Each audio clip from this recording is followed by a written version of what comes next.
The world spends over $8 trillion per year on healthcare. Several years ago, I read a multi-year study conducted by one of the world's largest health institutions, revealing that around 70% of the illness sending people to their doctors was caused by stress. Not aggravated by stress, but caused by stress. After seeing this study, I called Dr. David Sabel, a Kaiser Permanente physician familiar with the research, to make sure I read this amazing fact correctly. He excitedly explained that depending on how you looked at the data, that number could go even higher than 70% of illness being caused by stress. Dr. Herbert Benson of Harvard states that between 60 to 90% of illness can be most effectively treated with mind-body education, meditation, Tai Chi, yoga, Qigong, mindfulness. This realization that 60 to 90% of illness sending people to doctors is caused by stress and best treated by mind-body practices means that between 4.2 trillion to 6.3 trillion could be saved each and every year by expanding use of mind-body practices throughout society at all levels. If mind-body practices were taught worldwide in public schools as a core part of public education, taught in age-appropriate ways from kindergarten through 12th grade, in 12 years we would profoundly reduce global health costs.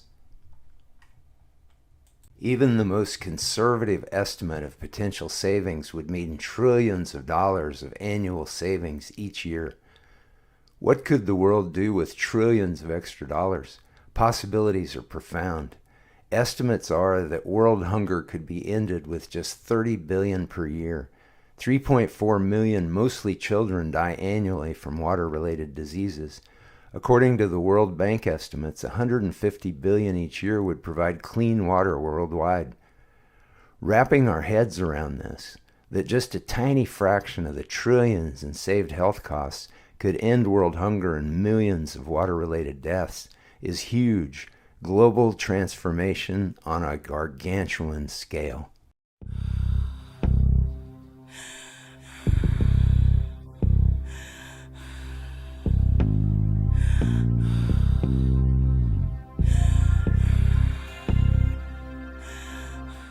This historic study on meditators affecting society, conducted from June to July in 1993, found that when a certain small percentage of the city's population included trained meditators, the HRA, homicides, rapes, and assaults crime rates decreased significantly by 23% at the highest point of infusion of meditators. What was interesting was that there was a correlation in line charts showing that as the number of meditators being brought into the city increased, the crime rates correspondingly dropped. Other meditation research entitled Transcendental Meditation Program and Crime Rate Change in a Sample of 48 Cities, cited at National Crime and Justice Reference Service from the Journal of Crime and Justice, stated that in cities where 1% of the population were instructed and trained in meditation programs, crime rates decreased the following year, in contrast to matched control cities, and the trend remained in the subsequent 5 years. A study by 2 Harvard University professors found that violence decreased between 40% and 80% during the 1980s Israel-Lebanon War, when they organized experienced meditators in the U.S., Yugoslavia, and Israel to focus on the conflict area during meditation.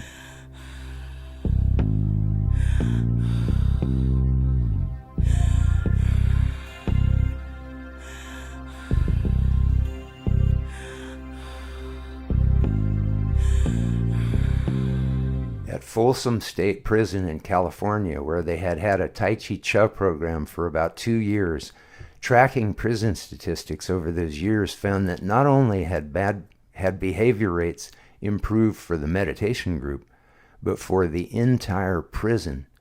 Apodaca Prison in Mexico, the site of one of Mexico's most violent prison events, which saw 0 events of extreme violence after implementing a meditation program for 700 inmates and prison guards and administrators, as reported by Mimi Yagoub, writing for Insight Crime.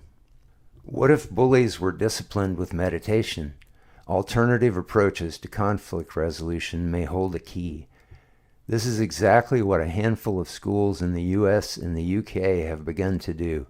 CNN reports that in West Baltimore at Robert W. Coleman Elementary School, meditation interventions have become part of the school culture. The initial results have been overwhelmingly positive.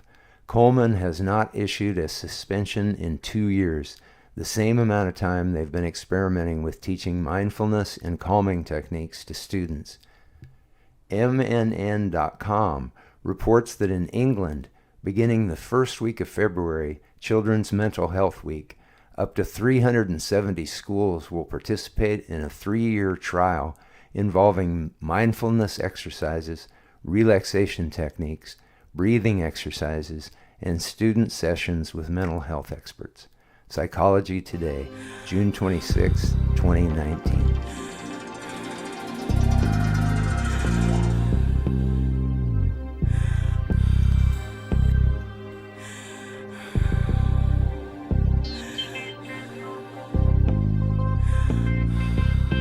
In 2021, the founders of the Global Transformation Project received amazing news when they were informed by the Princeton University-born Global Consciousness Project data analysts that the global mind-body event they organized, World Tai Chi and Qigong Day, as well as other mind-body events, had increased coherence in global consciousness.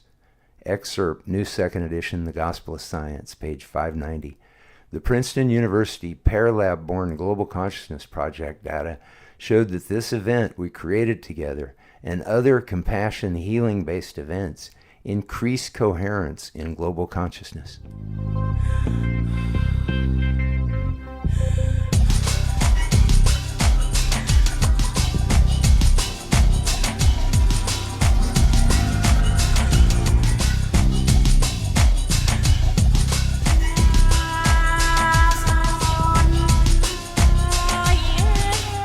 Global Consciousness Project data analyst Brian Williams identified 110 events in total. Collectively, these 110 events have a Stouffer's Z-score of 3.283. Z-scores can be confusing. Many people understand probabilities in terms of an odds ratio, and in this case, the p equals 0.00051. On previous pages, GCP Harmony Events Composite 1998-2012 means roughly 2,000 to 1 odds against a chance explanation of the result, indicating that the data is very solid that these global harmonizing events created coherence in the consciousness of the entire planet. And further larger analysis of 500 events leaves virtually no doubt at all. In the GCP's larger analysis of 500 global events, the Z-score was over 7, and in the case of this data, also a 7 sigma score as well. To put this in perspective, if you are a lay reader of research statistics like myself, who may have spent more time at a blackjack table than in a laboratory regarding this data, this 7 sigma deviation corresponds to only a 1 in 1 trillion odds of it happening only by pure chance. Again, keep in mind that only a 5 sigma result was able to give CERN the Nobel Prize for finding the Higgs particle. New Second Edition, The Gospel of Science, pages 375 to 376. Mind-body practices, Tai Chi, Yoga, Qigong, meditation, mindfulness, can take the brain into the alpha and alpha-theta brainwaves. These brainwave changes can increase the empathy and compassion parts of the brain, and when done en masse can increase coherence in global consciousness and reduce violence and chaos in society and the world.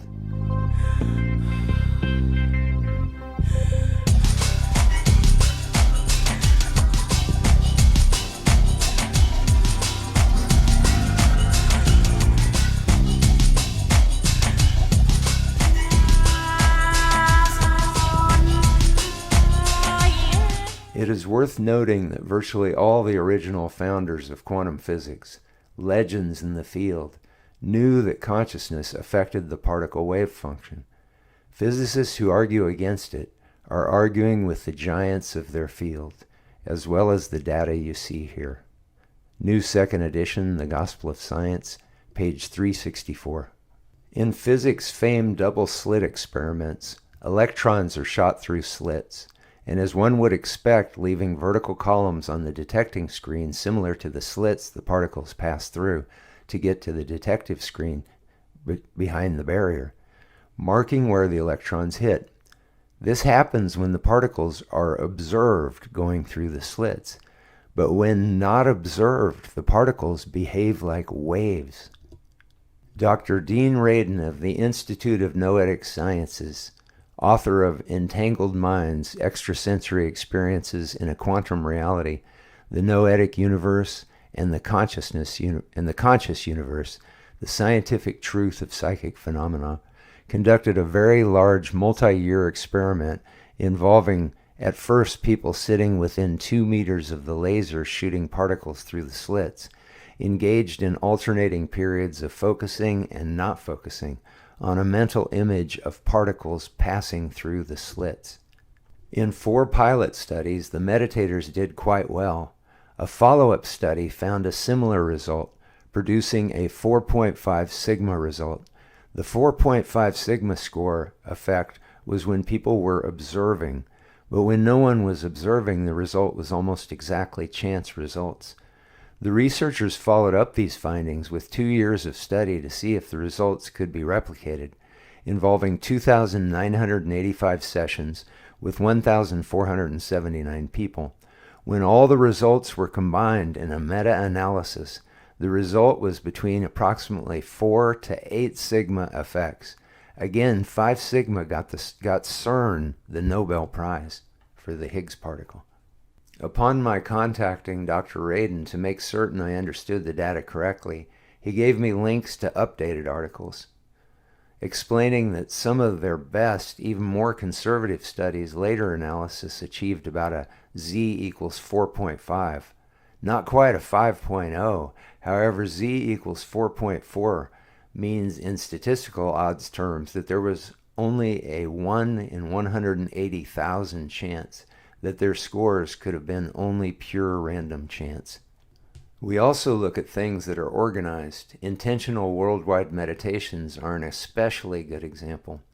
The bottom line, what's the combined output from all this experimentation involving data from 500 such events worldwide over a period of years?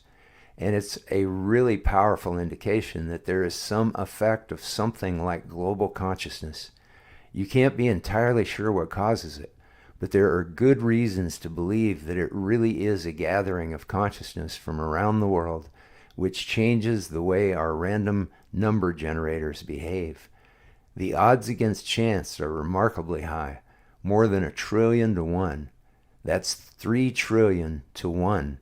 In scientific terminology, we see a deviation that is more than 7 sigma, meaning more than 7 standard deviations away from what's expected, way out there. My favorite finding in the whole process of looking at the data of the Global Consciousness Project is that compassion is the emotion that is most powerful.